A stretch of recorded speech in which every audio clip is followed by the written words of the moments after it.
Bienvenidos a otra clase, a otra sesión de actualidad internacional. Vamos a comenzar con la sesión. El día de hoy cerramos esta pequeña introducción que hemos tenido de corte más teórica y que terminó hablando de instituciones. Demos un segundo para compartir las diapositivas. Vamos a hablar de instituciones nuevamente el día de hoy y voy a hablar de cuatro instituciones de manera concreta. Tres de ellas de naturaleza con objetivos económicos, que son el Fondo Monetario Internacional, el Banco Mundial y la OMC, que en su momento tuvo otro nombre, el GATT, el Acuerdo General de Comercio y Tarifas. Y después de eso hablaremos en la última parte de otra institución internacional de mucha relevancia el día de hoy. De hecho, ha habido una cumbre de esa institución la semana pasada, o esta semana, que es la OTAN, que es una institución más bien orientada al campo de la seguridad, de la defensa colectiva. Y estas instituciones son muy importantes porque son instituciones que ya tienen un cierto tiempo de existencia. De hecho, se crean en el contexto del final de la Segunda Guerra Mundial y los primeros años posteriores a esta, perdón, Segunda Guerra Mundial y los años posteriores a esta.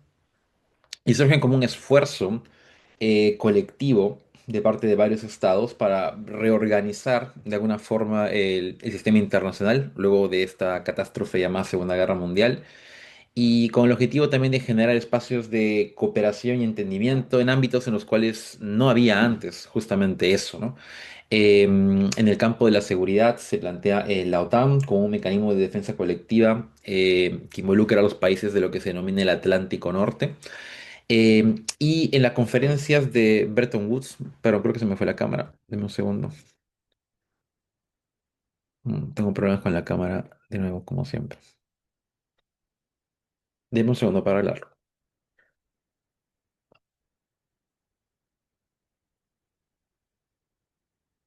Ahí está, perfecto.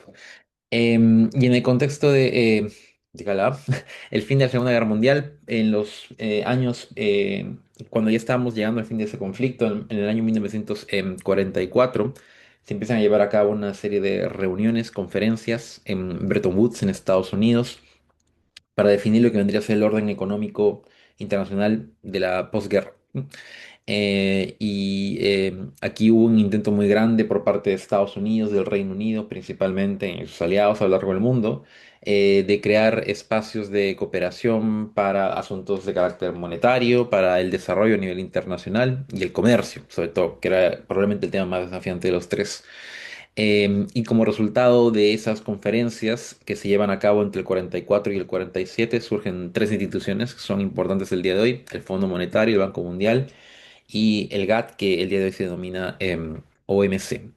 La OTAN surge pocos años después, en el 49, ya en el contexto de lo que llamamos la Guerra Fría, y con una orientación muy distinta, enfocada en lo que son asuntos de seguridad. Las tres primeras instituciones tienen pretensión universal, es decir, buscan incluir a la mayor cantidad de estados posibles en el sistema internacional y como vamos a ver ahora, tienen una gran cantidad de miembros, que son casi todos los estados del mundo, mientras que la OTAN es una institución de carácter mucho más regional, enfocada nuevamente en esta región denominada el Atlántico en Norte. Así que es una institución más restringida, no de carácter universal. Y también mencionar importante que el Fondo Monetario Internacional y el Banco Mundial ahora son instituciones que forman parte también del sistema de Naciones Unidas, mientras que OMC no, y tampoco la OTAN, aunque cooperan activamente, como lo vamos a ver en un rato. Estas cuatro instituciones forman parte de lo que la literatura en relaciones internacionales denomina las instituciones del orden liberal internacional. Son promovidas activamente por Estados Unidos en este esfuerzo por diseñar un nuevo orden. Y además Estados Unidos se encarga de diseñarlas, las cuatro instituciones, en función de sus propios intereses como superpotencia. Se encarga de liderarlas también, de definir sus objetivos, de financiarlas significativamente para tener un control sobre los procesos de cooperación que se iban a desarrollar en el interior de estas instituciones, ¿no? Entonces, de alguna forma, estas instituciones se enmarcan dentro de este esfuerzo del que hablamos en la clase anterior, ¿no? De promover ciertas ideas de liberalismo a nivel internacional, como libre comercio, multilateralismo, entre otros, y ayudan también a cimentar el liderazgo estadounidense que empieza a ser muy notorio desde el fin de esa guerra, de la Segunda Guerra Mundial, ¿no? En esta clase vamos a hablar de otras instituciones internacionales como la Unión Europea, la ASEAN o las múltiples que existen en América Latina o en Sudamérica, pero son instituciones de carácter más, por supuesto, regional. Y vamos a adentrarnos más en detalle. Pero ahora quería hablar justo de estas cuatro, porque son instituciones muy antiguas y además instituciones muy relevantes hasta el día de hoy, y algunas de ellas, sobre todo las tres primeras, instituciones de carácter global, no precisamente regional, ¿no? La primera institución de la que vamos a hablar es el Fondo Monetario Internacional. Y el Fondo Monetario Internacional es esencialmente una institución internacional que tiene como objetivo promover la cooperación o el diálogo en el ámbito monetario entre los estados. Y tiene como objetivo central fomentar la estabilidad monetaria. Un asunto que es fundamental, por ejemplo, para el comercio internacional o la relación económica entre los países en general, ¿no? Que el precio de las monedas o el valor de la moneda sea estable es fundamental para que los agentes económicos puedan tomar decisiones adecuadas. Cuando una moneda se devalúa repentinamente o pierde su valor de forma abrupta, esto puede tener un impacto directo en el comercio internacional. Afecta también los niveles de certidumbre que son necesarios para los inversores. Eventualmente puede llevar a que un país entre en una situación crítica que le impida asumir sus pagos o sus deudas o sus responsabilidades internacionales, lo cual por supuesto también tiene un efecto a nivel internacional. Entonces, es bastante importante fomentar una cooperación en ese ámbito para que los países de alguna forma tengan información sobre cuál es la política monetaria del resto de países y así puedan tomar mejores decisiones en un ámbito de certidumbre, ¿no? El Fondo Monetario Internacional justamente surge como una institución que busca servir como una especie de foro para que los estados puedan encontrarse y puedan de alguna forma revelar esta información a los demás. Y también, por supuesto, sirve como una institución que se encarga de monitorear y vamos a decir también vigilar o seguir justamente las políticas monetarias de los estados para luego emitir recomendaciones de políticas que estos estados pueden implementar, ¿no? Entonces, es una institución que surge con este objetivo de establecer ciertos consensos o reglas para que los distintos bancos centrales, por ejemplo, de los distintos países puedan empezar también a coordinar sus acciones, ¿no? Por supuesto, como hemos visto en otras clases, en la clase anterior de instituciones internacionales, los estados preservan su soberanía y cada estado tiene finalmente capacidad soberana para poder decidir qué hacer finalmente en cooperación, en los asuntos monetarios. Pero es fundamental para tomar mejores decisiones en un mundo cada vez más globalizado, tener información con respecto de qué pasa, por ejemplo, o qué política monetaria tienen mis socios más próximos, ¿no? Mis vecinos o los países más importantes del sistema internacional, ¿no? Como los Estados Unidos, por ejemplo, las grandes potencias. Entonces, el Fondo Monetario Internacional es una institución muy valiosa porque ayuda a generar esta información que, nuevamente reitero esta idea que he mencionado muchas veces, ayuda a reducir los niveles de incertidumbre a nivel internacional. Sin el Fondo Monetario Internacional, más bien habría un gran desconocimiento sobre lo que hacen los países en materia monetaria y eso, por supuesto, no es un escenario ideal, ¿no? Para tomar las mejores decisiones de carácter económico, ¿no? Pero el Fondo Monetario Internacional es una institución que va luego también desarrollando otros objetivos y otras inclinaciones. Y de los años 80 en adelante se ve con mucha más claridad que el Fondo Monetario también empieza a monitorear la política fiscal de los países, es decir, la política de gasto, y empieza también a fomentar o crear información importante para los estados con respecto a ese asunto, dado que la política fiscal de un país puede también afectar significativamente las relaciones económicas entre ellos, ¿no? La idea es que finalmente los países no incurran, por ejemplo, en deudas excesivas o en déficit, porque finalmente eso termina también generando problemas internos, por supuesto, ¿no? Crisis económicas, fuga de capital y eventualmente también comprometer las relaciones con con las otras economías a nivel mundial. Y más adelante también, y en esos años, el Fondo Monetario Internacional empieza a desarrollar también empieza a convertirse, a comportarse como una institución financiera que otorga préstamos de capital a los países que más lo necesitan, con el fin de poder estabilizar sus economías, con el fin de poder ordenar, sobre todo macroeconómicamente, o tener sus economías, asumir sus deudas, pero, y poder de alguna forma ajustar las economías cuando estas, por ejemplo, están en una situación crítica. Es decir, el Fondo Monetario Internacional Es una institución que también otorga capital, crédito a los estados que lo necesiten, cuando, por ejemplo, sus economías están desequilibradas o están experimentando altos niveles de crisis o de deuda. Y además de eso, muy importante, también los objetivos que mencioné hace un rato, ¿no? Generar información que sirva para que los estados puedan tomar mejores decisiones, entre otros, ¿no? Entonces, sobre el Fondo Monetario Internacional hay también una discusión muy interesante en la literatura en relaciones internacionales, que señala que es una institución que aparece a fines de la Segunda Guerra Mundial con el objetivo de promover el desarrollo económico y la estabilidad económica a nivel global y también garantizar bienestar, que era un aspecto importante que en ese momento las élites políticas y económicas en Estados Unidos y en Europa también sostenían activamente, ¿no? Es decir, que finalmente todo este ámbito de cooperación debía servir no solamente para estabilizar macroeconómicamente los países, sino para generar mejores condiciones de vida para las personas a nivel mundial, ¿no? El Banco Mundial es también una institución que va en esa misma línea, lo vamos a ver en un rato.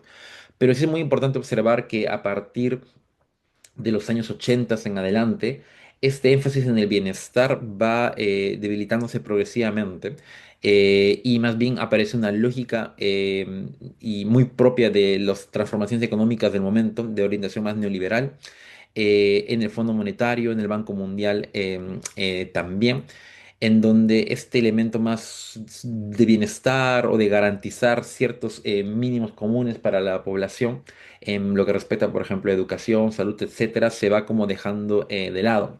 John Ikenberry, que es uno de los teóricos más importantes de esta discusión, voy a poner su nombre en el chat si alguien quiere leerlo eventualmente, sugiere que desde los años 80 en adelante, las instituciones de Bretton Woods, como se denominan estas instituciones, van adoptando una lógica neoliberal y más bien dejando de lado este énfasis más en lo social o en el bienestar.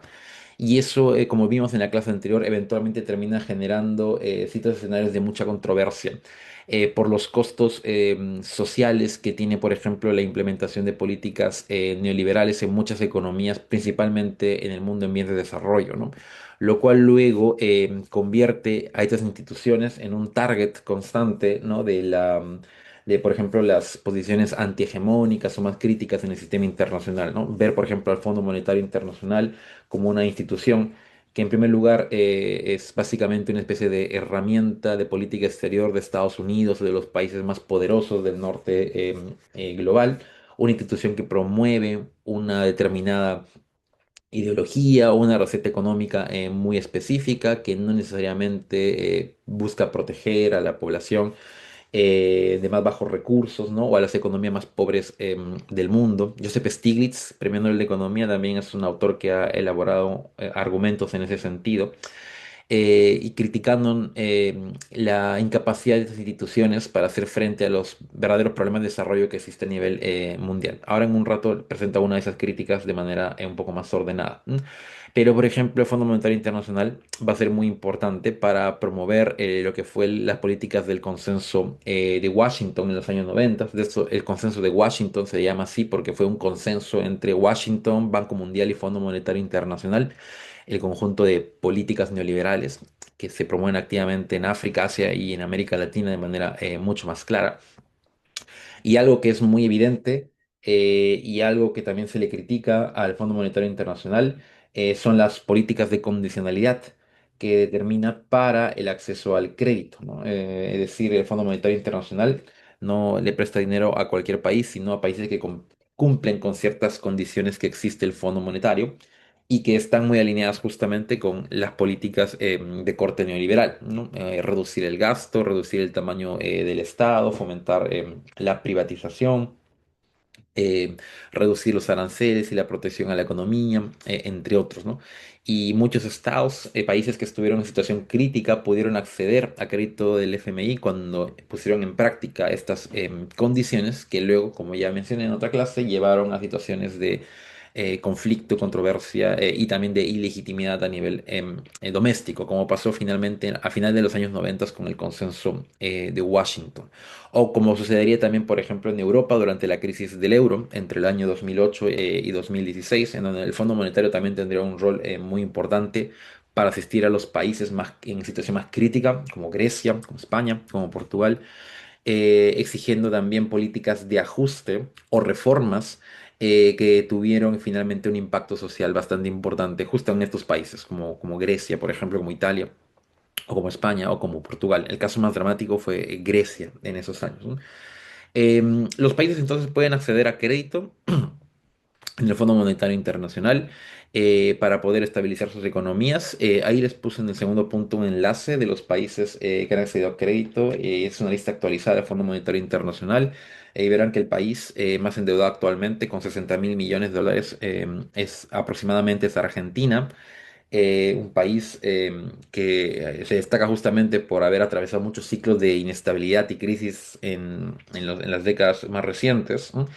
Y que ha acudido constantemente, o cuyos gobiernos han acudido constantemente al Fondo Monetario Internacional para poder estabilizarse.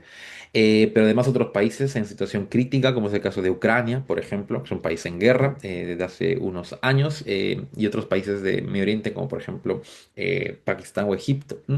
Perú es uno de los países que más préstamos también ha solicitado a lo largo de la historia del todo el Fondo Monetario Internacional, pero actualmente la deuda de Perú es de cero. Creo que en el gobierno de Dina Boluarte, si no estoy equivocado, se terminó de pagar toda la deuda que teníamos con el Fondo Monetario Internacional, así que en este momento estamos ahí bastante bien. Y además nuestro Banco Central es bastante reconocido a nivel internacional justamente por haber logrado ese nivel como de compromiso financiero a nivel internacional. El Fondo Monetario Internacional ofrece asistencia técnica a los bancos centrales, a las distintas agencias financieras que tienen sus países miembros.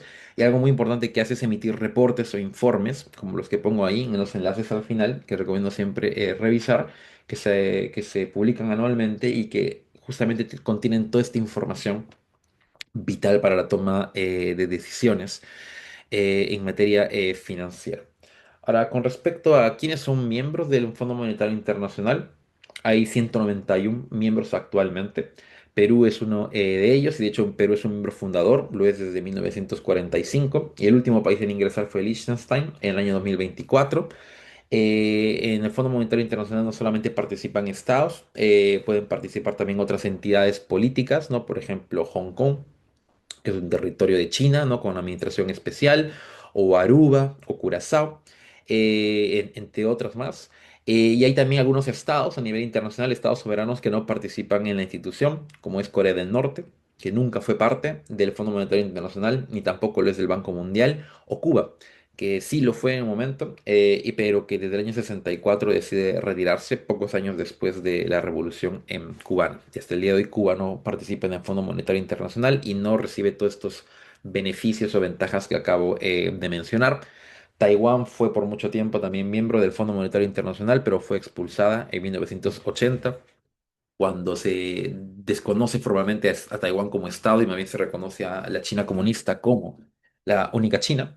Y Kosovo, de una manera bastante controversial, fue aceptada en el año 2009, luego de que Kosovo declarara unilateralmente su independencia y fuera reconocida por varios países del mundo, y participa actualmente dentro del Fondo Monetario Internacional. Ahora, algo muy importante del fondo también es que las decisiones que se toman en su interior se hacen en función de un sistema de cuotas, ¿no? Dado que el Fondo Monetario Internacional requiere de capital y dinero para poder funcionar, para poder otorgar préstamos. Lo que hace básicamente es desarrollar una política de incentivos que establece que aquellos países que contribuyan más con el Fondo Monetario Internacional van a tener una mayor capacidad de decisión al interior de los espacios institucionales que tiene el fondo, ¿no? Entonces, quienes más aportan económicamente al fondo, más poder de voto finalmente tienen, ¿no? Y esto es importantísimo y esto es otro elemento también de crítica porque a los países que más finalmente incidencia tienen en la agenda que se discute ahí, los que deciden finalmente qué se discute o los que tienen capacidad de veto, son a los países más ricos y que pueden justamente pagar y sostener el Fondo Monetario Internacional, ¿no? La lista, por ejemplo, en la cabeza de Estados Unidos, que representa actualmente el 16% de los votos que existe al interior de, del fondo, y luego vienen con una distancia importante Japón y China, con 6% cada uno, y luego países de Europa Occidental, como Alemania, como Francia y Reino Unido, ¿no?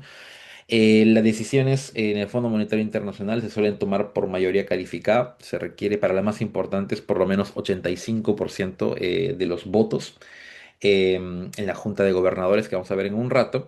Y por supuesto, Estados Unidos, al tener finalmente el 16% de los votos, tiene básicamente el control, finalmente de lo que se decía ahí, ¿no? Con 16% de los votos, tienes capacidad de veto para cualquier decisión que no, con la que no estés de acuerdo, ¿no?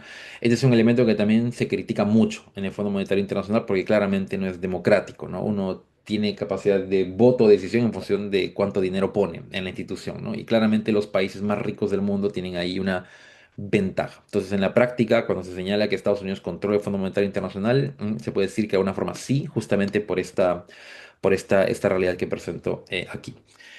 La sede está en Washington también, por supuesto, no puede estar en otro sitio, tiene que estar en Estados Unidos.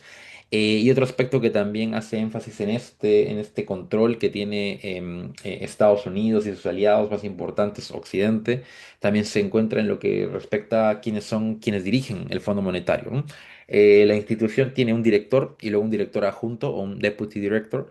Y por regla informal, el director siempre tiene que ser europeo o de nacionalidad europea y el director adjunto tiene que ser siempre estadounidense. Actualmente la directora del Fondo Monetario Internacional es Kristalina Georgieva, que es de nacionalidad húngara. Creo que es la segunda mujer en el cargo porque la primera creo que fue Christine Lagarde, que es una francesa. Y el deputy o director adjunto actualmente ha sido nominado o ha sido escogido recientemente es Dan Katz, que fue funcionario de la administración Trump, creo que fue subsecretario del Tesoro o jefe de Chief of Staff de la Secretaría de Tesoro de Estados Unidos, y que fue escogido hace no mucho. ¿No? Y claro, a Estados Unidos tiene ahí entonces un alto nivel de control porque pueden escoger finalmente el director adjunto, el gobierno de Estados Unidos directamente.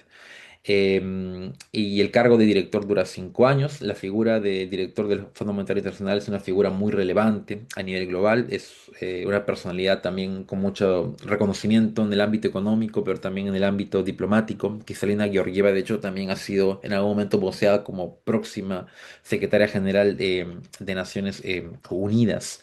Y si no estoy equivocado, también es la primera directora que viene de un país de Europa del Este para, para dirigir el Fondo Monetario Internacional. Ahora, este director y este director adjunto son elegidos formalmente en el directorio ejecutivo, que es un cuerpo del Fondo Monetario Internacional integrado por 24 directores. Y estos directores son elegidos dentro de lo que vendría a ser una junta de gobernadores en la que si tienen participación ya todos los 191 miembros del Fondo Monetario Internacional. ¿No? Entonces la junta de gobernadores viene a ser, por así decirlo, el espacio más representativo en el que todos tienen una delegación y de esta junta de gobernadores luego sale un directorio ejecutivo de 24 directores que busca ser representativo de todos los miembros que existen en la institución y de ese directorio ejecutivo luego sale finalmente quien será el director adjunto y el director, perdón, el director y el director adjunto, ¿no? Ahora, en la práctica esto no es tan representativo como digo por nuevamente el sistema de cuotas, ¿no? Entonces, en función del sistema de cuotas, los países que más dinero ponen en la institución, Japón, China, Alemania, Francia, Reino Unido y Estados Unidos, tienen capacidad para elegir cada uno de ellos un director. Y los otros 18 directores de los 24 finalmente se eligen por consenso entre los 185 países restantes. ¿No? Entonces, nuevamente esto sugiere que el espacio de toma de decisiones del Fondo Monetario Internacional de democrático no tiene mucho y es uno de los aspectos que más se le critica actualmente, ¿no? El Perú, entiendo por la cantidad de dinero que pone en la institución, tiene menos del 1% de capacidad de voto, como la gran mayoría de los países del mundo, ¿no? ¿Qué cosas se suele criticar al Fondo Monetario Internacional? Primero ya lo mencionaba hace un rato, el impacto negativo de sus políticas de condicionalidad, ¿no? Que nuevamente pueden generar un alto costo social. Esto se ha observado con mucha claridad, por ejemplo, en la crisis de Argentina a finales de los 90, en la crisis financiera de 2001, en Grecia recientemente, hubo en países que sufrieron, por ejemplo, la crisis del sudeste asiático en los años 90, en la cual el Fondo Monetario tuvo un rol muy importante, ofreciendo justamente asistencia y capital pero exigiendo también nuevamente condiciones muy concretas, ¿no? Por ejemplo, reducción del tamaño del Estado, reducción del gasto, lo cual luego generaba despidos masivos y luego generaba protestas sociales y eventualmente una crisis política, como lo que le pasó, por ejemplo, a Argentina a inicios del siglo XXI, ¿no? En esta crisis del corralito, en la que hubo varios presidentes argentinos que fueron cayendo uno tras otro. ¿No? Luego también incapacidad de previsión de crisis, que es algo que en teoría el Fondo Monetario Internacional debería tener capacidad de hacer, de anticiparse a situaciones críticas en la economía internacional, pero por ejemplo la crisis financiera del año 2008 escapó por completo de su radar, lo cual significa que no tiene suficiente capacidad de monitoreo como debería tenerla. Nuevamente el desequilibrio en la toma de decisiones, el sistema de cuotas es una de las cosas que más critican, por ejemplo, los estados emergentes o, por ejemplo, los estados que se encuentran en los BRICS, señalando que estas instituciones fueron creadas en función de los intereses de las potencias más ricas del mundo, principalmente Estados Unidos, que ayudan de alguna forma a consolidar su liderazgo o su hegemonía a nivel global y que para lograr más bien un mundo más representativo y más democrático es necesario reformar todo este sistema de gobernanza económica y la reforma va justamente por cambiar estas reglas de juego, ¿no? Recordarán, en la clase de instituciones la semana pasada yo decía que era importante observar siempre el diseño institucional y cuáles son las reglas que finalmente terminan definiéndose porque eso luego tiene un efecto directo en el resultado. Y también se le cuestiona mucho al Fondo Monetario Internacional el apoyo a dictaduras. Esto sobre todo durante la Guerra Fría y, donde se hizo muy evidente. Y cuando el Fondo Monetario Internacional empezó este giro de corte más neoliberal, sobre todo en los 70s y en los 80s, y en la cual el Fondo Monetario Internacional empezó a ofrecer ayuda a gobiernos sumamente represivos y dictatoriales, como el de Mobutu en Zaire, o que es hoy día República Democrática del Congo, o a Pinochet en Chile, o la Junta Militar en Argentina, em, con el fin de que puedan estabilizar sus economías. Estos países pudieron finalmente hacer esto y seguir de una manera bastante fiel las políticas de condicionalidad del Fondo Monetario Internacional, pero al mismo tiempo, por supuesto, eran regímenes sumamente represivos, violentos, dictatoriales, abusivos, ¿no? Entonces el Fondo Monetario Internacional parecía hacerse de la vista gorda frente a esta realidad bastante evidente de lo que sucedía en estos países, la violencia política, y más bien al mismo tiempo alababa o legitimaba o celebraba las políticas económicas de estos países sumamente represivos, ¿no? Entonces también se le cuestionó mucho al Fondo Monetario Internacional, ¿no? Su poco compromiso con ciertos valores de liberalismo político como la democracia o los derechos humanos, ¿no? La segunda institución de la que vamos a hablar ahora, y que forma parte también de este grupo de instituciones de Bretton Woods, es el Banco Mundial. El Banco Mundial tiene como objetivo principal luchar contra la pobreza, contra el extrema pobreza y promover el desarrollo económico a nivel global.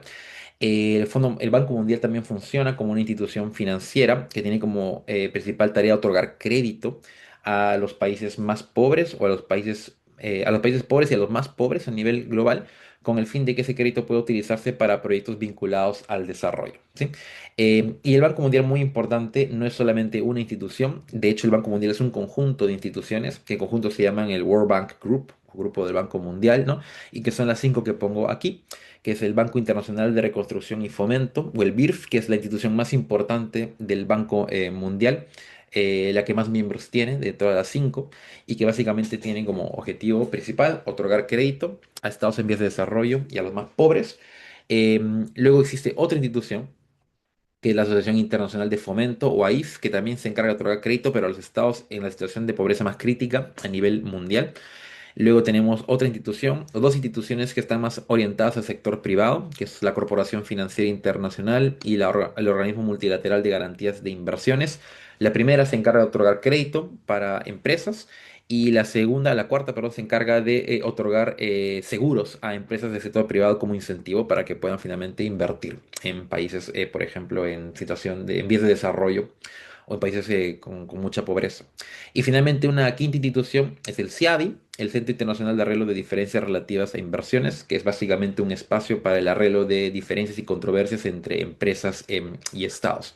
Estas cinco instituciones conforman lo que es el Banco Mundial, cada uno tiene sus propias reglas y además los niveles de membresía varían también a lo largo de estas instituciones. El Banco Internacional de Reconstrucción y Fomento, el BIRF, es el espacio que más miembros tiene en la actualidad, mientras que el CIADI es el que menos tiene. Hay varios que se han retirado del CIADI, de hecho, por controversias en torno a la institución. Ahora la presento. Pero de las cinco, la primera, el BIRF, es la más importante y para poder ser parte de las otras cuatro es importante ser miembro del BIRF. Esa es la condición que pone el Banco Mundial, ser miembro del BIRF y luego ya puedes ser miembro de las otras cuatro que están ahí. Y también el Banco Mundial exige que para ser miembro del Banco Mundial hay que ser también miembro del Fondo Monetario Internacional. Ese es un arreglo que existe en entre esas dos instituciones y el Banco Mundial también forma parte del sistema de Naciones Unidas. ¿No? Ahora, el Banco Mundial ha tenido un enfoque en lo que es desarrollo y se ha hecho muy claro desde la Guerra Fría, asistir a los países que están en la situación más crítica y con un énfasis muy importante en las regiones en vías de desarrollo, que vendrían a ser América Latina, África y Asia principalmente, ¿no? Esto se hace mucho más importante o más relevante cuando durante la Guerra Fría empieza el proceso de descolonización y empiezan a aparecer nuevos estados en África y en Asia y como vimos también en alguna clase, estados bastante pobres, ¿no? O con en una situación económica muy crítica y con mucha violencia interna, ¿no? Entonces el Banco Mundial aparece como una institución que se encarga de prestar asistencia económica a estos países y acompañarlos en sus vías hacia el desarrollo, ¿no? Financiando principalmente de manera conjunta con los gobiernos proyectos que justamente apunten, ¿no? A generar bienestar. Y la agenda del Banco Mundial se ha ido de alguna forma complejizando con el paso del tiempo, ¿no? Para incluir nuevos desafíos como es el de la seguridad alimentaria, por ejemplo, la lucha contra el cambio climático, la promoción de la salud, entre otros, ¿no? Entonces, la agenda del Banco Mundial es mucho más compleja que la del Fondo Monetario Internacional. Un Estado puede acudir a ambas instituciones para pedir también asistencia financiera, crédito, ¿no?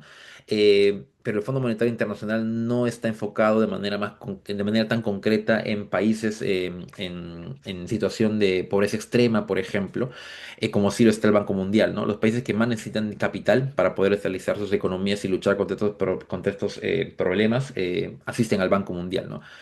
El Banco Mundial tiene un rostro más social, por así decirlo, que el Fondo Monetario Internacional, en tanto su énfasis está nuevamente en lograr mejores condiciones para el desarrollo. ¿No?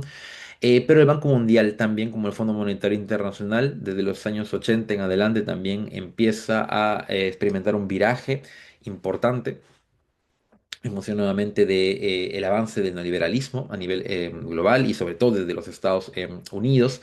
Y también eventualmente el Banco Mundial va a ser cuestionado por las políticas de condicionalidad que empieza a establecer para el acceso al crédito. Eso lo vamos a ver en un rato también, en las críticas usuarias al Banco Mundial.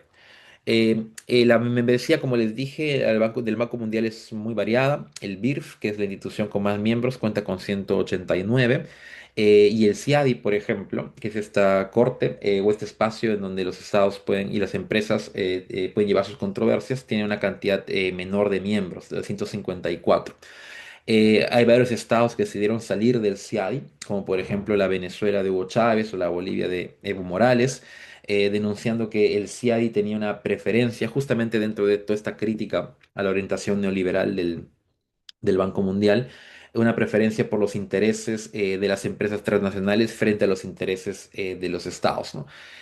Al CIADI puede ir, se puede iniciar un proceso al CIADI cuando una empresa decide llevar a un estado, por ejemplo, a ese tribunal para resolver sus diferencias, lo cual es mucho más usual que el otro caso que sea que un estado lleva a una empresa al CIADI, ¿no? Existe además una serie de condiciones que hacen más posible que las empresas puedan llevar los estados al CIADI que viceversa, ¿no? Y una de las cosas que suelen criticar o criticaban los estados que formaban parte del CIADI y que luego lo abandonaron es que existía una clara preferencia justamente por los intereses o por proteger los intereses de estas empresas antes que el de algunos estados, principalmente del mundo en vías de desarrollo. ¿No? Em, el Banco Mundial, como pueden ver, tiene una gran cantidad de miembros, en muchos estados que participan en él, pero también hay una cantidad importante de estados que deciden no ser parte del Banco Mundial, y son cinco en concreto, que es Cuba, nuevamente desde 64, luego de la Revolución Cubana, Corea del Norte, y luego algunos pequeños estados como Andorra, Mónaco y Liechtenstein. Taiwán es expulsada del Banco Mundial también en 1980, de la misma manera que es expulsada también del FMI. Y también Kosovo es reconocida como miembro del Banco Mundial desde el 2008, luego de que declarara su independencia de manera unilateral y tuviera todo este reconocimiento internacional de parte de Occidente principalmente. Y Perú también es miembro fundador del Banco Mundial desde que esta institución se crea. La sede también está en Washington, D.C. Y el Banco Mundial tiene una estructura bastante parecida del Fondo Monetario Internacional. Tiene también una junta de gobernadores, un directorio ejecutivo y tiene también un presidente del Banco Mundial. Pero aquí hay unos pequeños matices y diferencias con respecto al Fondo Monetario Internacional. La Junta de Gobernadores son 189. Está conformada básicamente por los miembros del BID. Y los votos también funcionan de acuerdo al sistema de cuotas y también en función de cuántas acciones compren los estados al interior de las distintas instituciones del Banco Mundial. ¿M? Al interior de las cuatro primeras instituciones que mencioné del Banco Mundial, dejando de lado el CIADI. Los países que más acciones compran son Estados Unidos, Japón, Alemania, Reino Unido y Francia. Aquí China no aparece, como sí aparecía en el Fondo Monetario Internacional. Y entonces estos son los estados que más capacidad de decisión tienen al interior del Banco Mundial. Estados Unidos también tiene una cuota aproximada de 16% de los votos. Y esto les permite a ellos luego tener directamente un director ejecutivo dentro de lo que vendría a ser el directorio ejecutivo de 25 miembros. ¿No? China, Rusia y Arabia Saudita tienen capacidad para escoger entre ellos tres un director también, que vendría a ser parte de la institución, y el resto de directores, los otros 19, se eligen entre el resto de miembros, ¿no? Lo cual nuevamente hace énfasis en esta desigualdad en la toma de decisiones al interior de este espacio institucional. Y los directores luego eligen a un presidente del Banco Mundial por 5 años. Y aquí el acuerdo informal es que el presidente del Banco Mundial tiene que ser siempre estadounidense. En la actualidad, el presidente del Banco Mundial es Ajay Banga, que es un presidente que fue escogido por Joe Biden y luego propuesto y electo al interior del directorio ejecutivo y que todavía sigue en el cargo hasta el año 2028. Inicialmente Donald Trump tuvo un conflicto y diferencias ahí con Ajay Banga, en gran medida porque Banga había sido elegido por el adversario de Donald Trump, ¿no? Joe Biden, pero en la actualidad ya hay una mejor sintonía entre ellos. Y a Jay Banga se le ha cuestionado mucho recientemente por haberse sumado él a el Board of Peace, que es esa institución que Donald Trump ha creado para la reconstrucción de Gaza en el contexto de la guerra, ¿no? De Gaza contra Hamas contra Israel. Y que en la cual el Banco Mundial busca también asumir un rol muy importante financiando justamente la reconstrucción de ese territorio, ¿no? En lo que respecta principalmente a financiar proyectos de infraestructura. ¿No? Dado que es una institución creada en función de los intereses de Estados Unidos y del gobierno de Donald Trump, se criticó mucho a Jay Banga de comprometer al Banco Mundial con ese proyecto. Pero básicamente lo que dice Banga es que es importante sumar esfuerzos, ¿no? Para poder reconstruir Gaza después de lo que fue la guerra, ¿no? ¿Por qué se critica usualmente al Banco Mundial? Acá hay mucho parecido con nuevamente el Fondo Monetario Internacional. Primero las políticas de condicionalidad, ¿no? El Banco Mundial fue también otro de los países, otras instituciones que también exigió las políticas de shock en los años 90, ¿no? Hay un caso muy reciente que es el caso de Uganda y del presidente Museveni, que en el año 2003 su gobierno promueve y finalmente sanciona un conjunto de leyes para penalizar la homosexualidad en Uganda. ¿M? Este conjunto de leyes se le llamaron leyes homófobas que fueron promulgadas en Uganda en el año 2023, que penaba con cárcel, por ejemplo, actividades relacionadas, por ejemplo, a matrimonio gay, ¿no? A que existan parejas del mismo sexo, a que se manifiesten públicamente entre otros, ¿no? Lo cual generó toda una controversia en ese país y a nivel mundial. Y bueno, dame un segundo. Y finalmente llevó a que el Banco Mundial decida cortar su asistencia financiera a Uganda por estas políticas, por estas leyes que iban en contra de los valores que el Banco Mundial busca defender, ¿no? Como por ejemplo la igualdad o proteger poblaciones vulnerables, entre otros, ¿no? Y Uganda, el presidente Museveni, en Uganda, y también a esto se sumaron varios líderes de África, denunciaron al Banco Mundial por condicionar asistencia financiera, ¿no? Que es importante para el desarrollo, a asuntos que deberían ser de competencia soberana de un gobierno, ¿no? Museveni además señalaba que sus leyes tenían alta legitimidad, que eran importantes en un sentido cultural para Uganda y que el Banco Mundial no debería entrometerse en esos asuntos internos domésticos y mucho menos condicionar el apoyo económico que mucha gente necesita en Uganda a ese asunto específico, ¿no? Y a eso se sumaron varios países de África y líderes de África señalando justamente que el Banco Mundial debería limitarse a otorgar apoyo financiero para el desarrollo y no cuestionar otras decisiones que son finalmente decisiones soberanas de otros estados. El Banco Mundial también financia muchos proyectos de infraestructura a gran envergadura, pero los proyectos de infraestructura también suelen tener impacto ambiental negativo, también impacto social negativo, desplazamiento de comunidades indígenas, por ejemplo, que es algo que también se ha cuestionado mucho al Banco Mundial no prever el costo social o el costo ambiental que pueden tener las políticas, los proyectos que, que el Banco Mundial financia. También existe, por supuesto, el tema de la desigualdad en la toma de decisiones. No hay mucha democracia al interior del Banco Mundial. Y también lo que mencionaba hace un rato, el favorecimiento a multinacionales en el CIADI frente a los estados. Para muchos estados, y esta es una crítica que he visto muchas veces, señalan que es muy fácil que una empresa pueda llevar a un estado ante el CIADI y que existe una preferencia, por lo general, por defender a los intereses de las empresas multinacionales, ¿no? Un dato importante, y esto lo vi en medios peruanos hace no mucho, es que Perú es el país más demandado en el CIADI en la actualidad y que actualmente hay 22 demandas hacia el Estado peruano por parte de empresas extranjeras, ¿no? Por cambios de los términos de referencia, incumplimiento de obligaciones, entre otros, ¿no? Caso Brookfields, por ejemplo, recordarán el año pasado, ¿no? Con la Municipalidad de Lima, con Turhuasi, en lo que respecta al aeropuerto de Chinchero, entre otros. Pero esto es un dato muy interesante y relevante para nosotros.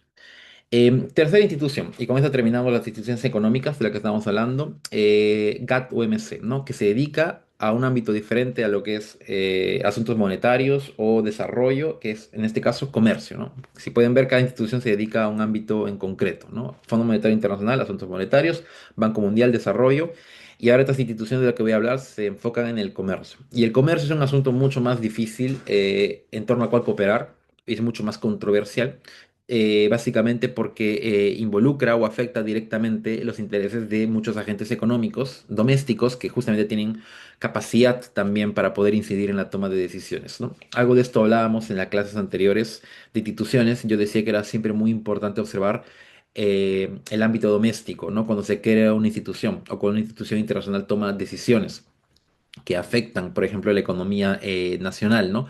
Porque terminan generando ganadores y perdedores, ¿no? Actores económicos domésticos, por ejemplo, que se van a ver muy beneficiados por la apertura comercial, por la reducción de tarifas, ¿no? Que es lo que básicamente buscan estas instituciones, pero va a haber otros actores que se van a ver perjudicados por esto, porque ahora van a tener que competir contra productos que vienen desde el extranjero y eso, por supuesto, va a llevar a que estos actores luego busquen incidir en la decisión de su gobierno y eventualmente promuevan también la imposición de tarifas o cerrar la economía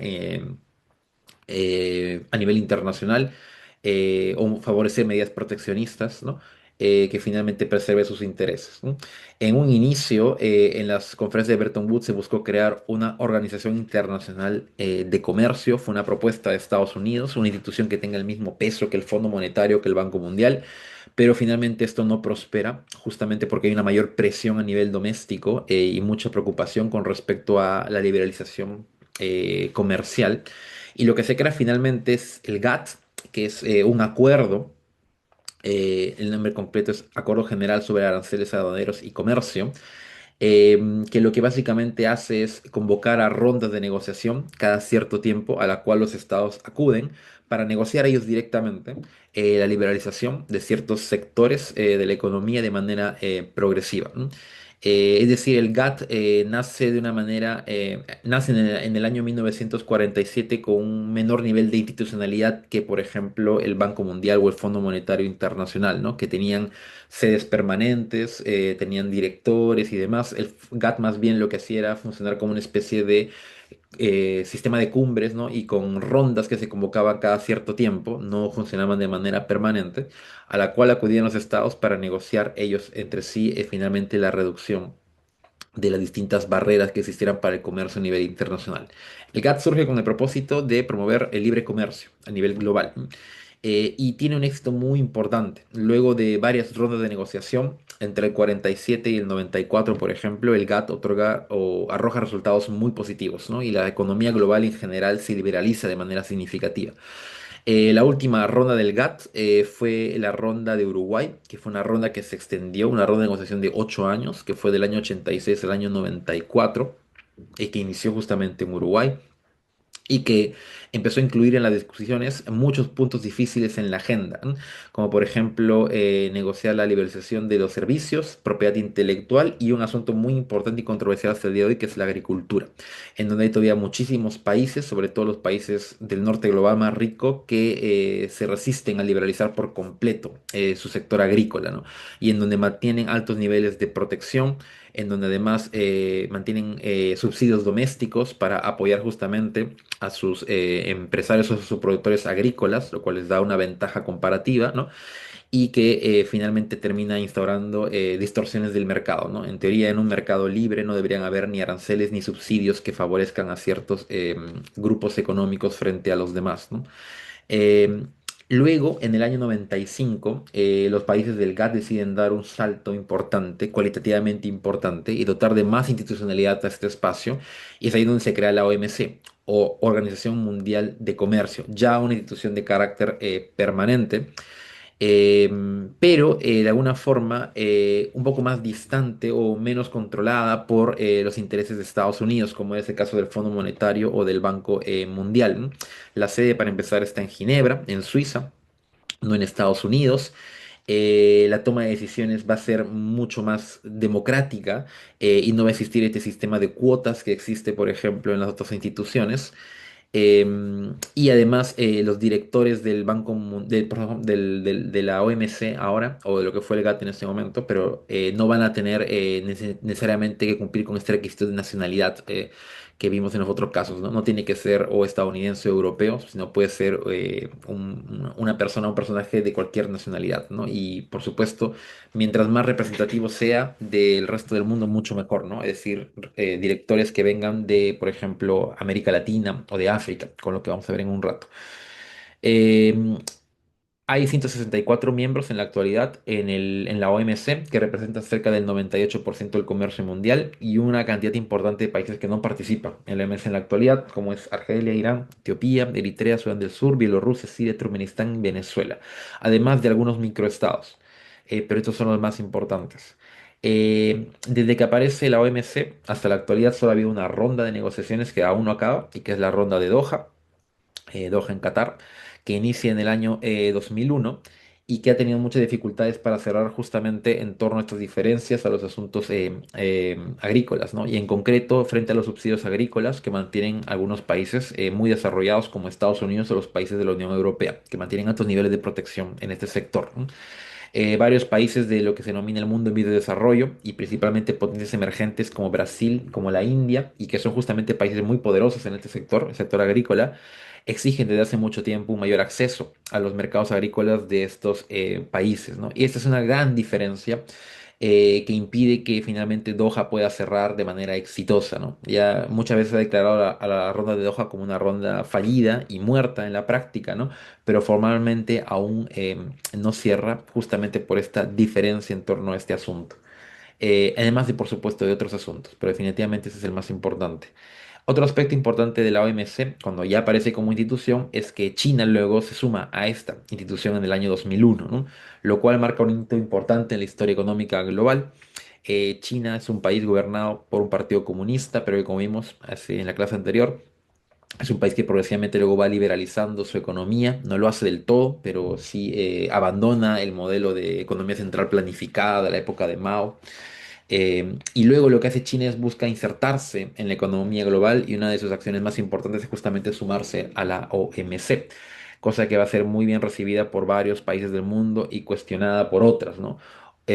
Para China es muy importante ser reconocida como economía de mercado a nivel global. Una economía de mercado es una economía que funciona o cuyo funcionamiento está definido en torno a las leyes del mercado, ¿no? Ley de oferta y demanda, ¿no? Lo cual claramente en China no se cumple con totalidad, dado que existe un papel muy importante del Estado en la administración de la economía china. Existen muchas empresas estatales, por ejemplo, que responden directamente al gobierno.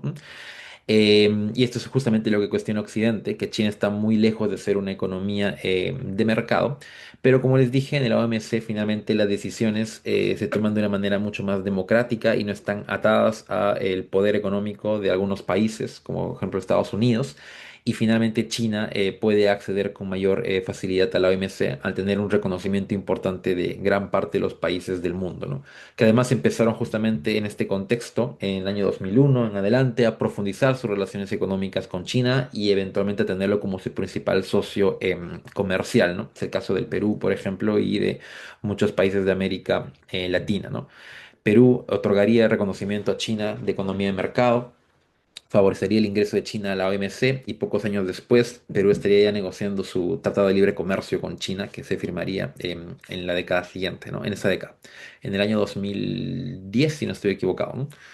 Eh, la OMC, como les dije hace un rato, tiene esta lógica multilateral, ¿no? Como las dos instituciones, y en la OMC sí cada país tiene un voto, esa regla sí existe ahí, y por lo general las decisiones se toman de manera consensuada, y cuando no es posible lograr un acuerdo, sí se opta más bien por la votación. Pero esto hace justamente el hecho de que ahora se requiere el consenso. Hace que finalmente tomar decisiones en la OMC sea mucho más complicado, ¿no? Ese es, por así decirlo, el costo de democratizar la institución, ¿no? Finalmente existe una mayor capacidad de bloqueo por muchos actores, ¿no? Al interior de la institución y esto hace que la OMC no sea tan rápida como, como el FMI o el Banco Mundial para poder llegar finalmente a una decisión, ¿no? Esto hace que la OMC sea vista como una institución muy lenta y es algo que se le ha criticado por mucho tiempo y que llevó a que muchos estados que participen en ella finalmente abandonen o no vean con mucho interés esta idea de favorecer el libre comercio en clave multilateral y más bien opten por una lógica de carácter regional, es decir, favorecer más bien la liberalización económica en regiones. O más bien optar por la vía bilateral, ¿no? Que finalmente estados saliendo del espacio multilateral o no, finalmente participando mucho en ella para optar más bien por negociar directamente con otros estados y liberalizar entre sus economías, ¿no? Aparecen áreas de libre comercio, ¿no? En ese contexto y también eventualmente los tratados de libre comercio que se firman, muchos de ellos de manera bilateral. La OMC es liderada por un director o una directora por 4 años, que es elegida por el Consejo General, en el cual participan todos los miembros de la OMC. Y en la actualidad, la OMC tiene una directora, que es una economista nigeriana, que también creo que ha sido ministra de Economía en su país, que es Ngozi, no sé si lo voy a pronunciar bien, Okonjo-Iweala, que de hecho ha sido reelecta recientemente para ocupar 4 años más el cargo hasta el año 2029. Y antes de ella estuvo un brasileño, Roberto Acevedo, ¿no? El primer latinoamericano y el único hasta ahora en asumir el puesto de director o presidente, director, perdón, de la OMC. Acevedo renuncia antes de que acabe su mandato. Me parece que le faltaba un año para que acabe su periodo y renuncia. Luego de diferencias, se sugiere de acuerdo a la prensa con Donald Trump. Y en el contexto del primer gobierno de Donald Trump, en el cual Trump estaba iniciando esta guerra comercial contra China y empezaba a imponer de manera unilateral aranceles a sus distintos socios económicos, ¿no? Lo cual, por supuesto, va en contra del objetivo de la OMC, que más bien es promover activamente el libre comercio y evitar situaciones como estas, ¿no? Pero las diferencias entre Trump y Acevedo fueron muy intensas y finalmente Acevedo termina saliendo de su cargo. Un año antes de que acabe su mandato y recientemente Acevedo dio una entrevista que pude leer. Es un economista muy respetado, Acevedo, y fue ministro de Economía de Lula da Silva en la primera década del siglo XXI, señaló que Donald Trump es una especie de agente del caos al interior de la OMC y que, no, que retrasa significativamente los esfuerzos de liberalización comercial al interior de este bloque, ¿no? A pesar de que finalmente no tiene el mismo peso que puede tener, por ejemplo, en el Fondo Monetario o en el Banco Mundial. Estados Unidos tiene mucho poder en la práctica, ¿no? Es la economía más grande del mundo y además no existen medidas todavía suficientemente fuertes para poder contener sus decisiones, ¿no? O poder hacer frente a los costos de estas que vienen de la manera bilateral, ¿no? Entonces, hay una crítica muy importante que viene de estos actores, ¿no? Como Acevedo, frente al rol que viene tomando Estados Unidos en la actualidad, ¿no? Que nuevamente, reitero, es un rol bastante llamativo y significativo, ¿no? A haber sido Estados Unidos por mucho tiempo el principal promotor a nivel global del libre comercio, ¿no? Con Donald Trump hay un viraje muy importante y más bien lo que observamos es cómo el mismo Estados Unidos empieza a debilitar o a minar este orden económico liberal y más bien favorecer medidas proteccionistas, una lógica mucho más nacionalista, que era justamente lo que Estados Unidos había criticado y cuestionado por mucho tiempo. Finalmente, la OTAN. Esta es una institución muy importante y muy distinta a las anteriores porque no es una institución de carácter económica, más bien es una alianza militar, es un pacto de defensa colectiva y vamos a hablar de la OTAN ahora en la media hora que nos queda. También haciendo referencia a la última cumbre que hubo de la OTAN, que seguramente vieron las noticias esta semana en Ankara, en Turquía. La OTAN es una institución creada en 1949 con el fin de lograr seguridad colectiva entre sus miembros. Es decir, que la seguridad de un Estado ya no dependa solamente de uno solo, sino de un colectivo. En la práctica, esto es una alianza militar y es una alianza militar promovida por los Estados Unidos en ese contexto particular, ¿no? El contexto inicial de la Guerra Fría, ¿no? Cuando ya la Unión Soviética había aparecido como el principal adversario de los Estados Unidos, la Unión Soviética ya era potencia nuclear, también para el año 1949, y ya existía o ya se venía implementando en Estados Unidos y en Europa Occidental la famosa doctrina Truman en referencia al presidente Harry S. Truman, que era una política de contención a la Unión Soviética en función de una preocupación que existía en las élites en Washington y en Europa Occidental, que era que la Unión Soviética eventualmente iba a abalanzarse sobre el resto de Europa para finalmente terminar sometiendo la región a sus intereses, ¿no? Algo que ya había de alguna forma hecho en Europa del Este, ¿no? En una región más próxima a la Unión Soviética, en donde aparecieron luego estados satélites que obedecían directamente al dictado de la Unión Soviética, ¿no? Me refiero, por ejemplo, a Hungría, Bulgaria, Checoslovaquia, entre otros, ¿no? Esta era una gran preocupación en Europa occidental. Y lo que decía hacer Estados Unidos es crear este mecanismo de seguridad colectiva para garantizar la seguridad de estos estados frente al avance de la Unión Soviética. Y esto ayuda, de hecho, a consolidar de una manera muy clara la famosa cortina de hierro que va a dividir Europa a lo largo de toda la Guerra Fría, ¿no? Entonces, la OTAN aparece con una orientación claramente estratégica definida por Estados Unidos en función de su principal adversario, ¿no? Y con el objetivo de brindar protección a los países europeos que luego de la Segunda Guerra Mundial, por supuesto, estaban muy debilitados por las consecuencias de la guerra, ¿no? Esto le permite también a Estados Unidos fortalecer su presencia en Europa Occidental. De hecho, le da una presencia que es permanente hasta el día de hoy, con bases militares o sus fuerzas armadas y armas nucleares a lo largo de todo el continente o la región que conocemos como Europa Occidental. Y le permite afianzarse en ese continente, como digo, y poder contener a la Unión Soviética de manera significativa y exitosa, vamos a decir. En el tratado constitutivo de la OTAN existe un artículo que es probablemente el más referenciado, que es el artículo 5, el más importante, que establece que un ataque a uno de los miembros de la OTAN en Europa o en América del Norte debe ser respondido de manera conjunta, ¿no? Que un ataque a un miembro puede ser visto como un ataque a la colectividad, ¿no? Ahí básicamente se sustenta el principio de seguridad colectiva. Ese artículo es seguido luego por otro artículo, artículo 6, que sugiere que esto solo se puede invocar cuando los ataques se da en el territorio de los países miembros o se da en la región denominada Atlántico Norte o al norte del Atlántico, ¿no? El artículo 5 solo se ha invocado de manera exitosa una vez, el 12 de septiembre del año 2001, es decir, el día siguiente del atentado contra las Torres Gemelas en Estados Unidos.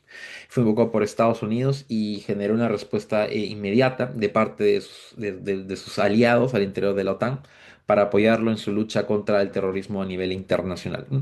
De ahí se ha intentado invocar muchas veces, pero no ha habido finalmente éxito.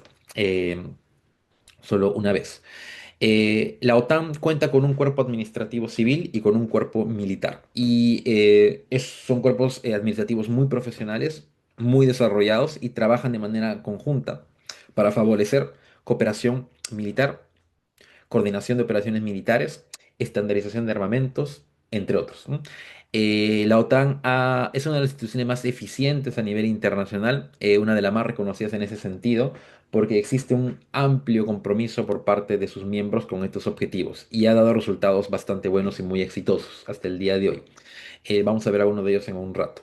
Y la OTAN, además de estos cuerpos administrativos y civiles, cuenta con un secretario, que es una figura muy importante, que en la actualidad es Mark Rutte, que fue en su momento primer ministro de Países Bajos, y tiene el cargo por 5 años, desde el año pasado hasta el año 2029. Antes de él también hubieron primeros ministros europeos como Stoltenberg, que fue primer ministro de Noruega, y Rasmussen, que fue danés. Y si observan luego la historia de los secretarios de la OTAN, son por lo general europeos los que asumen este cargo muy importante y que tienen, por supuesto, la tarea de representar a la OTAN a nivel internacional y sobre todo de favorecer el consenso entre sus miembros. Este es un mapa que muestra a los miembros actuales de la OTAN y el año en el que se adhieren. Y como pueden ver, hay un conjunto de países que están básicamente en la OTAN, ¿no? Desde su inicio, que son los que están aquí en Europa Occidental, justamente la región, ¿no? Que se sentía amenazada por la Unión Soviética, que son básicamente Francia, Reino Unido, Noruega, perdón, sí, Noruega, Dinamarca, Bélgica, Países Bajos, Luxemburgo, Islandia, Portugal, Italia, Estados Unidos y Canadá, ¿no? Desde la otra parte del Atlántico. Los dos países siguientes que se unirían serían Grecia y Turquía en el año 52, y esto se da en un contexto muy particular en el que existía una gran preocupación de que Grecia y Turquía fueran invadidas y ocupadas por la Unión Soviética. Y se facilita su acceso a la OTAN de manera express para poder garantizar su seguridad frente a el avance de los soviéticos, ¿no?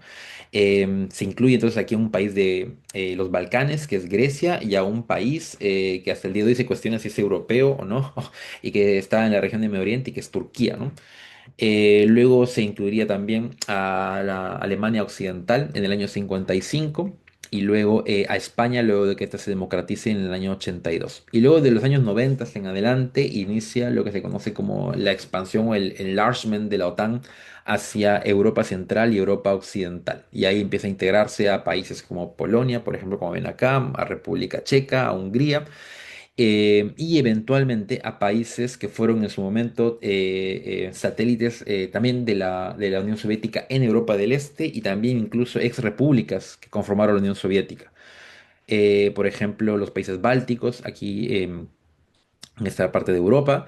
Y también Bulgaria, Rumania, eventualmente a países que conformaron a la ex Yugoslavia, como pueden ver acá está Eslovenia, está Croacia, está Albania también, que bueno, no fue parte de ex Yugoslavia, pero fue un país también gobernado por un partido comunista a lo largo de la Guerra Fría.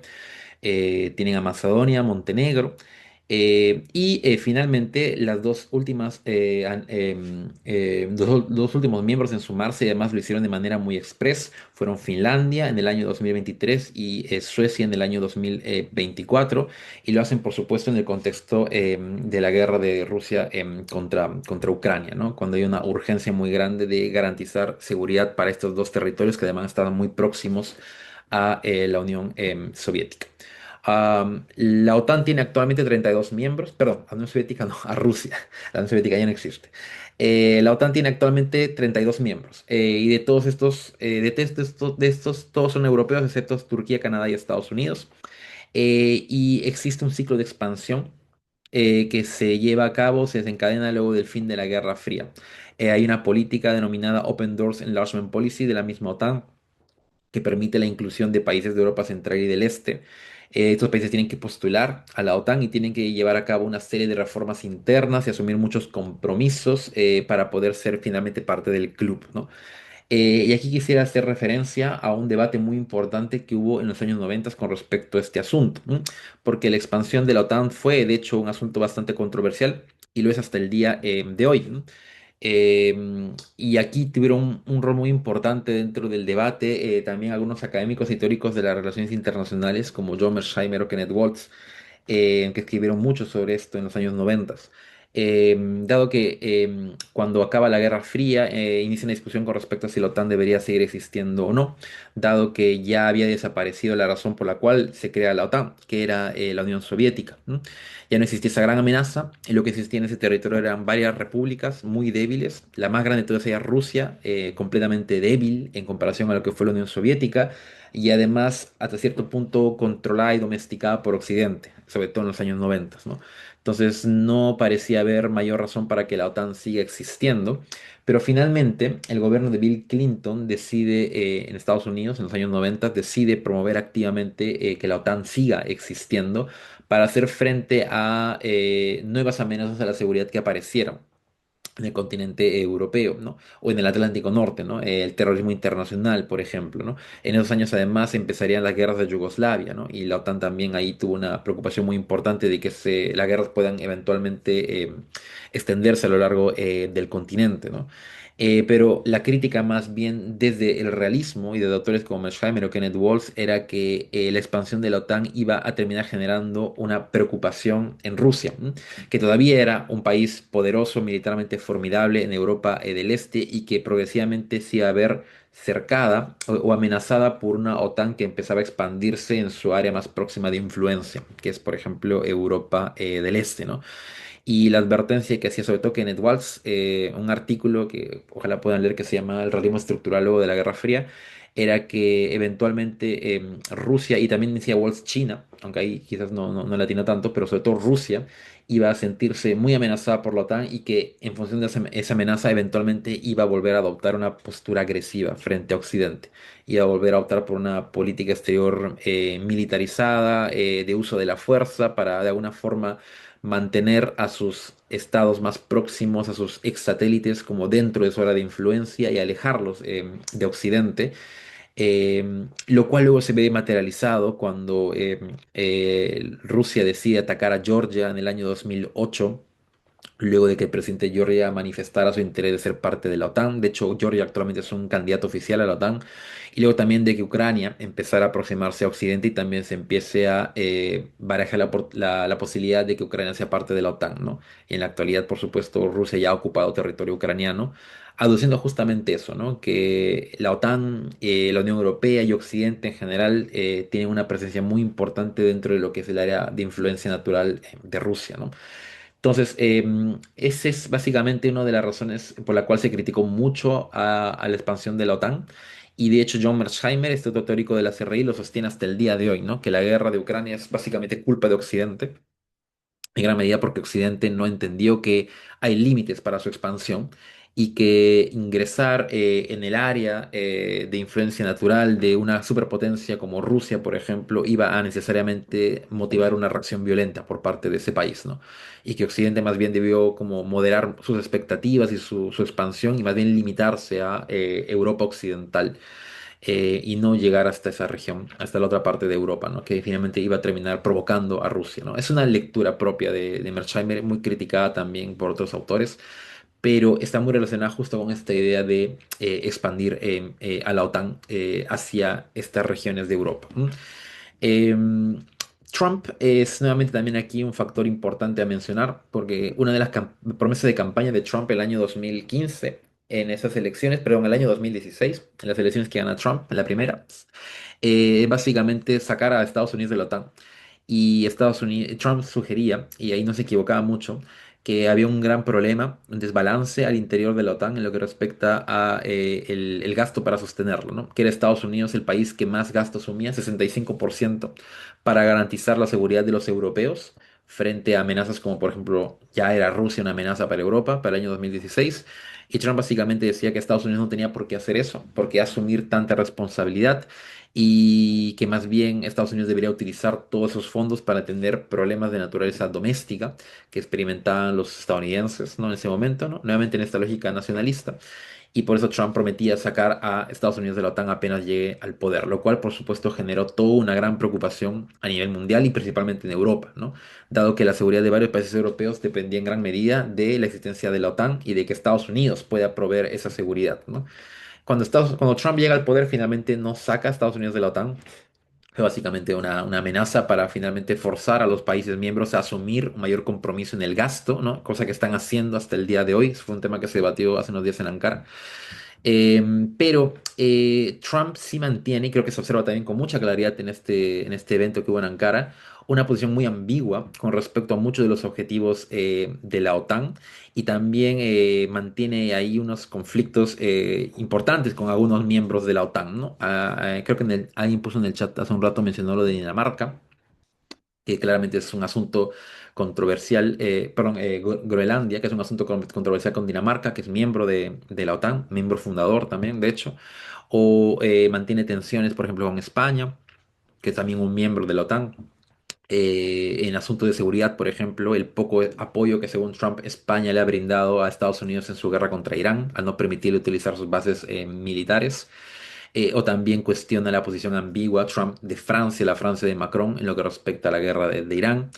Y en ese sentido, Trump aparece o vuelve a Estados Unidos como una especie de socio no tan confiable, no tan creíble al interior de la OTAN. Eso es importante porque quiero enfatizar que la OTAN aparece en gran medida como un proyecto impulsado por los Estados Unidos y sostenido por los Estados Unidos. Era básicamente los Estados Unidos diciendo a los europeos, yo me encargo de tu seguridad, súmate al bloque, ¿no? Frente a los soviéticos o a las amenazas que aparezcan en el futuro, ¿no? Y el día de hoy Estados Unidos ya no aparece como ese garante tan confiable para los países de Europa Occidental, lo cual explica algo que vamos a ver en las próximas clases, por qué algunos países de Europa están ahora optando más bien por remilitarizarse, por incrementar sus gastos en defensa, sabiendo que ahora su defensa depende en gran medida de ellos mismos y ya no tanto del apoyo que pueda brindarles Estados Unidos frente a Rusia, ¿no? Que es probablemente el principal problema de seguridad actualmente en Europa Occidental. Esto explica por qué la Francia y Macron o, por ejemplo, Alemania ha incrementado el gasto militar, lo mismo también el Reino Unido, porque saben que Estados Unidos ya no es un socio tan confiable, ¿no? Y esto en gran medida por mucho de estas decisiones erráticas y ambiguas por parte del gobierno de Trump, cosa que otros presidentes estadounidenses como Biden o Obama, por ejemplo, sí buscaron cuidar significativamente, ¿no? La confianza de parte de los europeos o cuidar lo que denominan las relaciones transatlánticas, ¿no? De Estados Unidos con Europa occidental. Debido a la guerra de Rusia y Ucrania, Finlandia y Suecia lograron acceder rápidamente a la institución, dado que son dos países muy próximos a Rusia, ¿m? Y que se sentían amenazados por Rusia, sobre todo Finlandia, que de hecho fue ocupada por los soviéticos, ¿no? Durante la Guerra Fría. Finalmente, Ucrania, Georgia y Bosnia y Herzegovina son actualmente candidatos oficiales a la OTAN y están llevando a cabo una serie de reformas internas para poder sumarse al bloque. Pero estos son asuntos muy controversiales y difíciles de manejar, nuevamente porque implica mucha reforma interna en un asunto de política que es muy sensible y que es el tema de seguridad, ¿no? Bosnia y Herzegovina es un caso muy interesante porque Bosnia y Herzegovina como quizás saben, es un país que está compuesto por dos entidades o dos repúblicas o dos federaciones en su interior, que es la Federación Bosnia-Herzegovina y la República, no sé cómo pronunciar esto, Srpska. La República Srpska, que viene a ser la República, lo voy a poner en el chat, es un territorio, el territorio serbio al interior de Bosnia-Herzegovina, que aparece o se crea luego del fin de las guerras en Bosnia, con los acuerdos de Dayton en el 95, y que es un territorio que tiene alto nivel de autonomía política al interior de Bosnia-Herzegovina, tiene su propio gobierno, su propio parlamento, y que está constituido esencialmente por serbios que viven en Bosnia, Bosnia-Herzegovina. Bosnia-Herzegovina en la práctica es una federación, ¿no? De dos grandes repúblicas, dos grandes unidades políticas. Y esto complica significativamente la adhesión de Bosnia-Herzegovina a la OTAN, dado que la República Srpska es muy próxima a Rusia. De hecho, existe una proximidad ruso-serbia histórica. Y no solamente con Rusia y con Serbia, sino también ahora de Rusia con la República Srpska.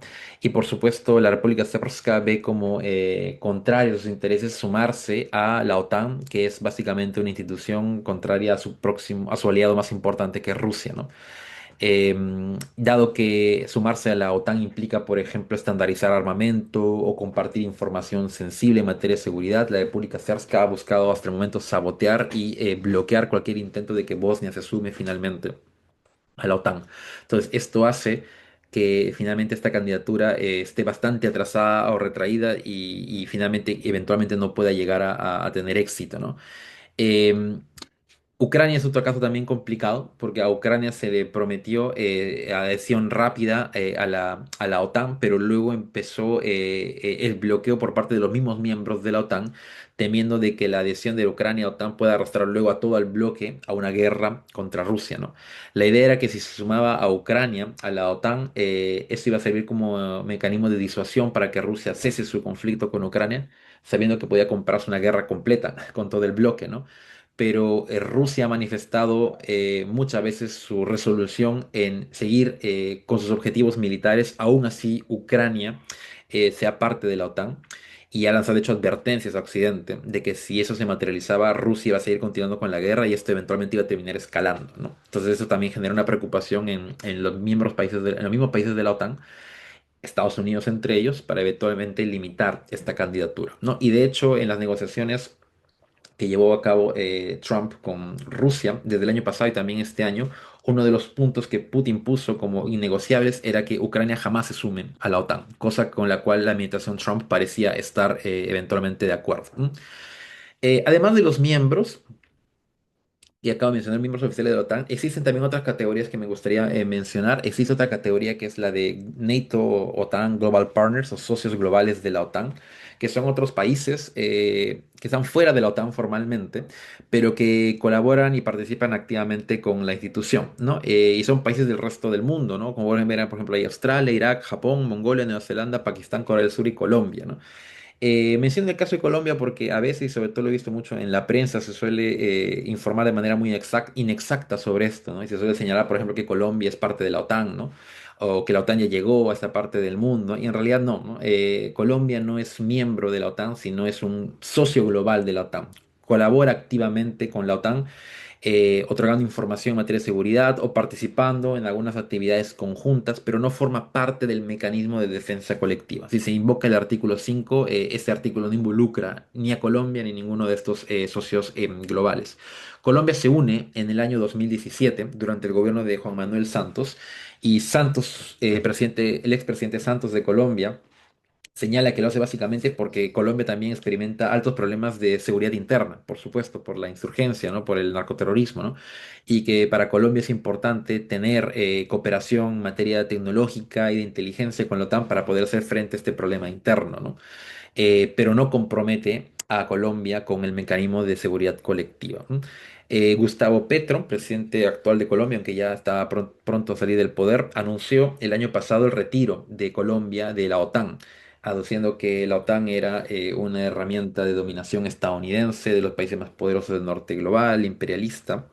Pero finalmente ese retiro no se ha hecho efectivo y dudo mucho que Abelardo de la Espriella, el presidente electo de Colombia, vaya a continuar con esto. Así que Colombia va a seguir como parte de los socios globales de la OTAN y esto nuevamente enfatiza mucho el nivel de profundidad en las relaciones en materia de seguridad de Colombia con Estados Unidos, ¿no? Solamente la tiene esa categoría en América Latina, Colombia. Afganistán es un caso interesante porque es otro socio también global de la OTAN, pero las relaciones están suspendidas con Afganistán desde el retorno del Talibán al poder en el año 2021, algo que también buscó activamente Joe Biden. Y también hay otra categoría que es la de US, Estados Unidos, Major Non-NATO Ally. En español podría ser como aliado, creo que le dicen extra OTAN de Estados Unidos, ¿no? Que son países que tienen relaciones en materia de seguridad muy privilegiadas, muy próximas con los Estados Unidos y que Estados Unidos considera socios muy importantes fuera del marco de la OTAN, ¿m? Que también suele ser objeto de confusión. ¿M? Aquí hay 22 países de todo el mundo. Los países que también aparecen acá como Global Partners son parte de este bloque.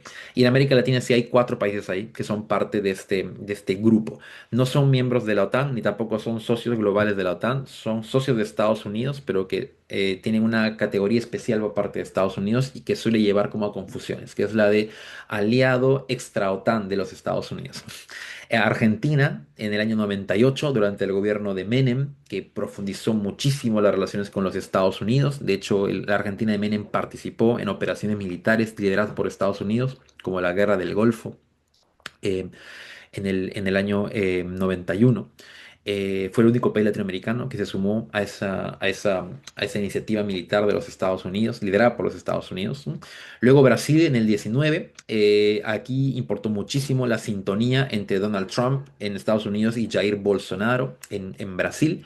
Luego Colombia en el año 2022, ¿no? En ese entonces gobernaba en Colombia, ya en sus últimos meses Iván Duque, presidente de derecha y muy próximo también a los Estados Unidos.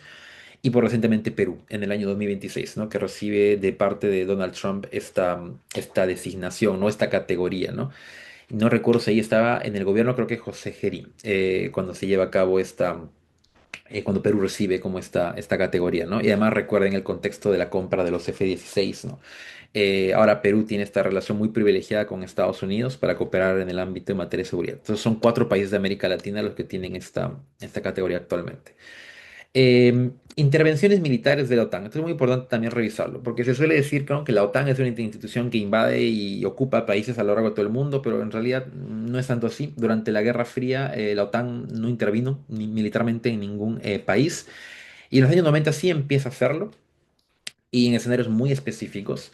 Y también la OTAN empieza a actuar de manera bastante prudente porque sabe que una intervención militar directa en un territorio en conflicto o en guerra puede eventualmente ser un asunto bastante costoso en términos políticos, ¿no? Es algo que Estados Unidos aprende durante los años 90, que intervenir militarmente en los países puede ser bastante contraproducente para sus propios intereses, ¿no? La OTAN lleva a cabo dos intervenciones militares durante los años 90 en en las guerras de Yugoslavia. Primero en el año 95 y luego en el año 99. Dos intervenciones militares. Ahí pongo los nombres de las operaciones que lidera, las operaciones militares, para hacer frente principalmente a Serbia, que Serbia estaba llevando a cabo una política de agresión, pero también un genocidio en marcha contra la población bosnia en Bosnia y Herzegovina, y luego en el año 99 contra población albano-kosovar en el sur de Serbia, en el territorio llamado Kosovo, que en ese entonces todavía era parte de lo que es el Estado de Serbia. Eh, la OTAN interviene en el año 95 para detener a las fuerzas militares serbias con un bombardeo aéreo, que es la Operation Deliberate Force, muy comentada y muy estudiada y autorizada por el Consejo de Seguridad de Naciones Unidas. Pero la OTAN luego lleva a cabo otra intervención militar en el 99 para proteger a la población albano-kosovar del avance serbio, que no cuenta con autorización del Consejo de Seguridad, lo cual luego llevó a un debate jurídico muy importante, ¿no? Sobre la ilegalidad de esta intervención militar de la OTAN.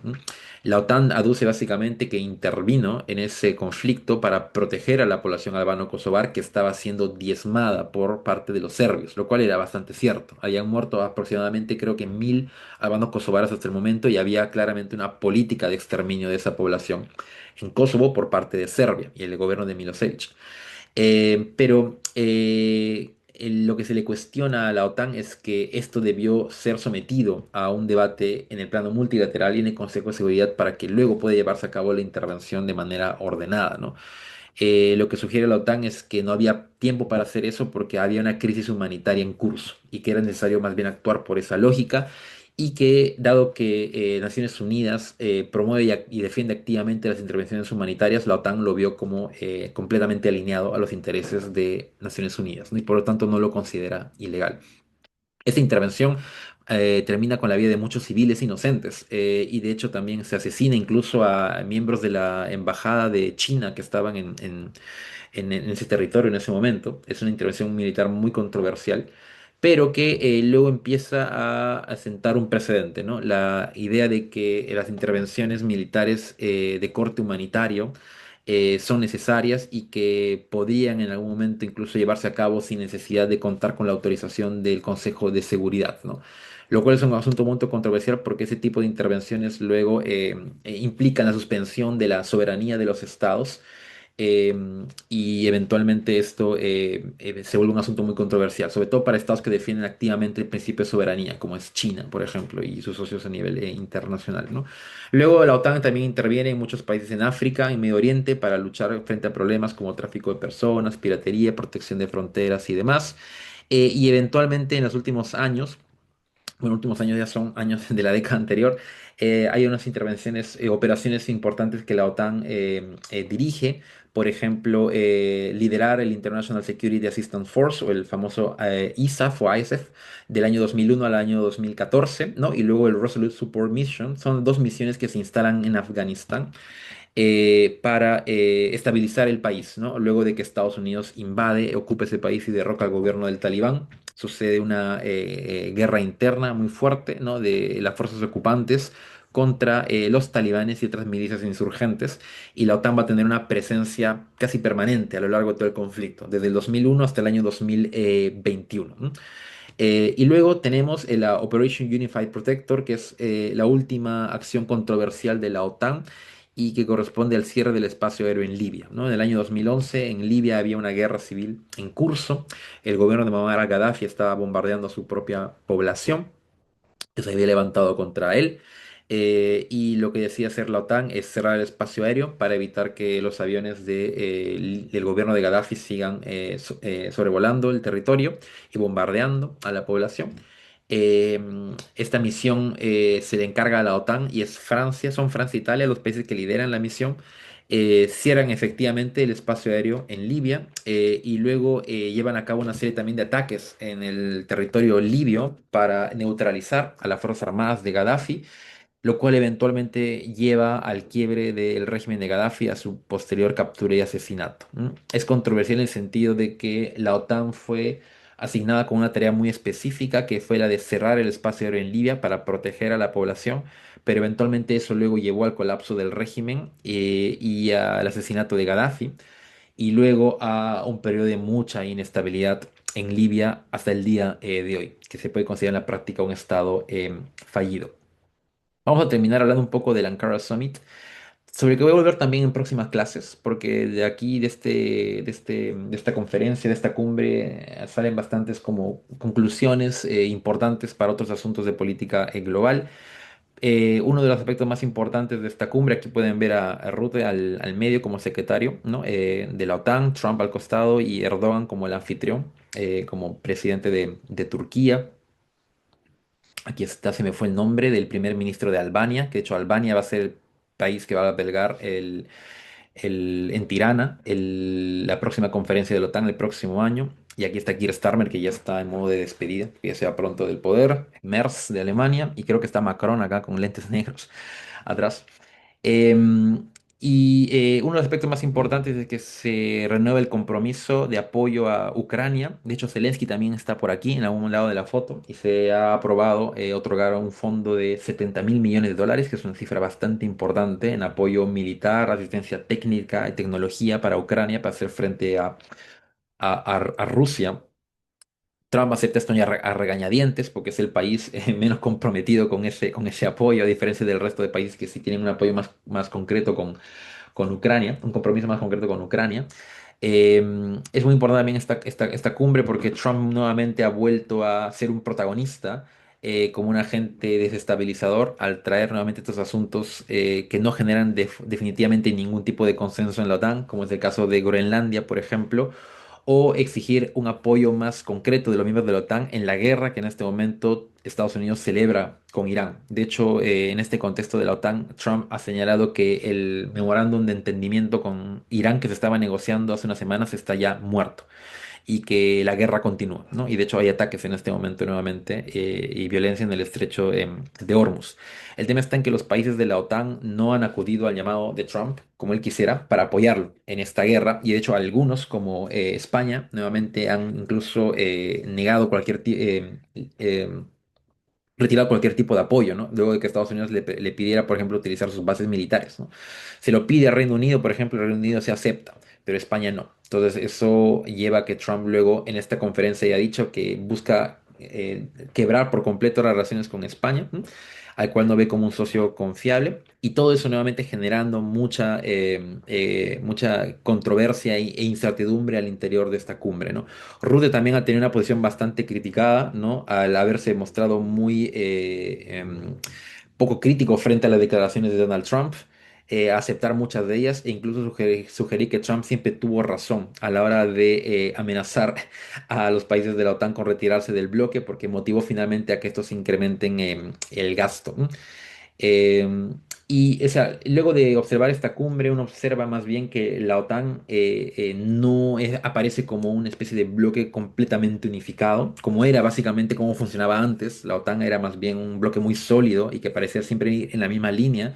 El día de hoy parece más bien un bloque lleno de muchas diferencias, de mucha incertidumbre y de mucha desconfianza, ¿no? Lo cual es muy importante en el contexto actual, en el cual hay guerras en curso, como la guerra de Rusia-Ucrania o la guerra de Estados Unidos con Irán, ¿no? La OTAN ya no aparece como un bloque completamente confiable ni siquiera para sus propios miembros, y esto tiene implicancias para la política de seguridad, como mencionaba hace un rato, ¿no? Es celebrado definitivamente por Trump, celebrado definitivamente por Irán, y también motiva a que los países miembros de la OTAN empiecen, como dije hace un rato, a apostar por una lógica mucho más nacional, ¿no? De garantizar su propia seguridad y confiar menos en el bloque. Es algo que vamos a ver de manera más detallada en las clases de Europa que tenemos dentro de un par de semanas. Bien, estimados, muchas gracias. Vamos a dejar la clase aquí. Logramos cubrir las cuatro instituciones que buscaba cubrir. La próxima clase, el próximo sábado, creo, o creo que es el jueves, empezamos con el siguiente bloque de actualidad internacional, que es Estados Unidos. Vamos a hablar de Estados Unidos 3 semanas, tres clases completas. Y hay mucha información también para compartir con ustedes ahí. Bueno, que tengan buen día y nos vemos la próxima semana. Cuídense. Muchas gracias, profesor. Muchas Gracias, gracias, gracias. No, profesor. gracias. Bienvenidos a otra clase, a otra sesión de actualidad internacional. Vamos a comenzar con la sesión. El día de hoy cerramos esta pequeña introducción que hemos tenido de corte más teórica